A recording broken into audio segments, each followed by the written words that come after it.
So my name is Patrick Denison. I've been an instructor here at Thrust Flight for about 8 months. Prior to that, I started at the ZTA program with Zero Time. Started in August 2020, and I've been here ever since. So the first flight is important, in my opinion, because regardless of your aviation goals, right? Whether you're pursuing a professional pilot career like myself, or you're just looking to get a private pilot certificate and then just stop there, it's important because it answers a lot of questions, or it addresses any doubts that you may have on the ground, right? Am I going to be able to handle the bumps? Am I going to be able to handle the air sickness if possible? Am I going to be able to take direction in a complex environment at 5,000 feet? And more importantly, in my opinion, am I going to like this? I think that addresses all of those concerns on the ground. So it's important that your first flight be an enjoyable one.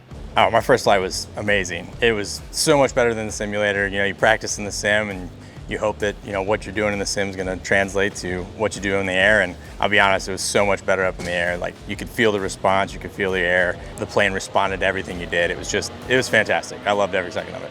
How was my first flight? It was exhilarating. To start, it was very nerve-wracking. You know, I went from the simulator to actually being in a plane, and I think it's kind of a preparation to get into the plane, but it doesn't actually give you the whole idea or perspective of what you're gonna feel while you're in flight.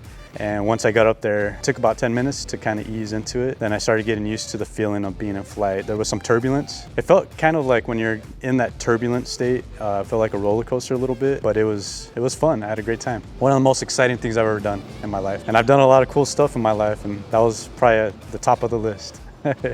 On the first flight, a student isn't judged at all. They're not expected to meet check ride standards on day one, right? They're really expected to just follow directions. The instructor is the subject matter expert up there. They know how to conduct first flights. They know what it's like to be in the airplane for the first time. So it's more of a I'll lead, you follow kind of thing from an instructor perspective.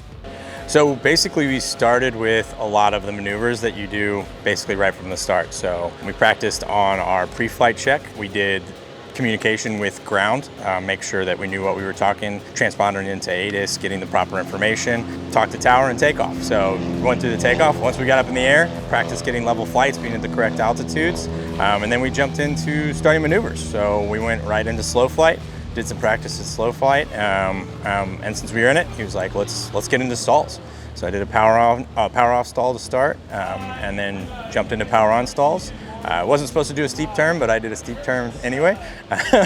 And then we were kind of out of time since we did first ground check, spent a little time on that, so we had to head back to Addison. And I did the approach, and then since we had some traffic, he took over and did the landing. To the very beginning, we went over the plane, made sure that the plane was ready for flight. Went down the checklist one by one. My instructor took his time with me because it was my first time. Went over the entire plane, made sure that it was good to go. After that, we prepped for taxi. Basically went over all the communications that I would utilize while I'm in contact with ground. And then after that, I went onto the tarmac. Again, went through the taxiing protocols and prepared for flight. Yeah, so the instructor typically covers a lot of different things in the first flight. If the student has zero time in the airplane, the first thing they're gonna cover is the pre-flight, right?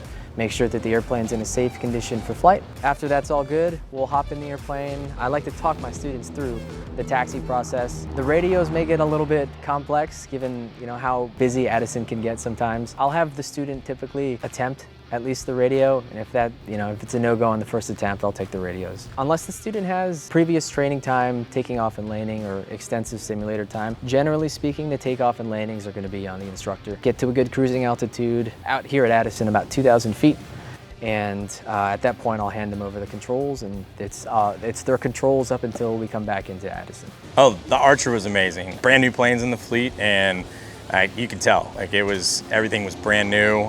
Response was great. It does have AC, so I'm not gonna lie, it was really nice. However, we were doing maneuvers most of the time, so we couldn't use the AC, but it's okay. I was still having fun, but no, the plane was amazing. It was awesome, very responsive. I was in the sport cruiser. You know, I can't really base it off of any other plane because this is the only plane I've ever been in. For my first experience and the first time being in the sport cruiser, It was an amazing time. It was comfortable, the communications was good, I was able to talk to my instructor clearly. Of course, you want to prepare yourself, read as much as you can about the plane, everything that the instructors instruct you on. You're going to want to memorize your speeds, and mentally you're going to want to prepare yourself because it's different than being in a simulator. Simulator can only do so much. You're going to want to really pay attention to your instructor. Do as they say. I would say make sure you have all your gear also with you. Make sure you have some water, put some sunblock on just in case. That's pretty much it. And just follow the checklist and you'll be fine.